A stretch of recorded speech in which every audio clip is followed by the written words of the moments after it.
Well, apologies for that mishap. To a story that has been subject of debate and the feud between Kenya's political elite, and tonight the family of the late Nderitu Gachagua, father of the late former Nyeri Governor Nderitu Gachagua, and former Deputy President Rigathi Gachagua have dismissed claims that Nderitu Gachagua's will was forged. The family says the will was prepared by the former governor's lawyers several months before his hospitalization in London, where he later died in 2017. Our reporter Daniel Kariuki looks at the details of the will and how property was distributed, including to the first wife of the late Gachagua, who had made allegations of being disinherited.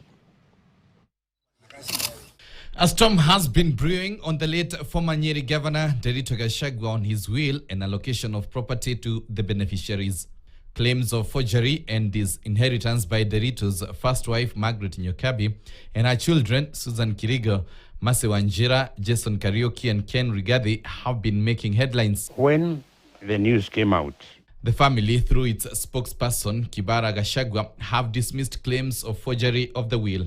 Now, what I did that particular time, actually, although I was aware of it, to go back to the will, look at it, follow the procedure, what went and whatever, and it was purely nonsensical, the accusations. Kibara and the advocates of Nderitu, Musemi and company advocates, have contended that the will was executed by the deceased on February 17, 2017, a week before his death. These ladies got everything from the will. In fact, the family of Nderitu got the majority of the properties and the wills and what have you. They're the ones who are left, properties per se, okay? And they never complained when this happened.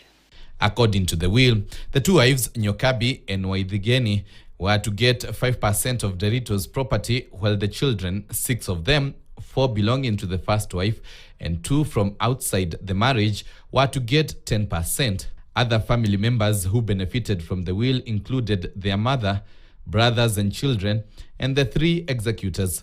The complainants, who alleged to have been disinherited, received various properties, cash, vehicles, and have continued to draw rents from property of the late governor. In the will, the deceased specifically bequeathed 5 properties.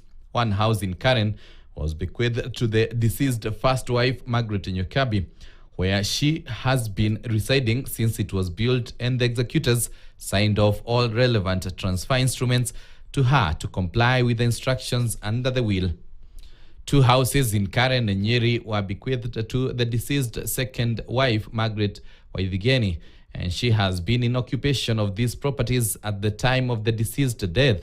The titles of the 2 houses were transferred to her as stipulated under the will. On allegation of undervaluing the properties such as Olive Gardens, Queen's Gate, Bipingo Beach, the estate managers maintained that between 2018 and 2020, the executors worked collaboratively with the beneficiaries to find buyers for the assets. For the immovable assets, land and buildings known as Langata View Apartments, which was not sold, the beneficiaries enjoy full ownership rights in relation to their respective properties.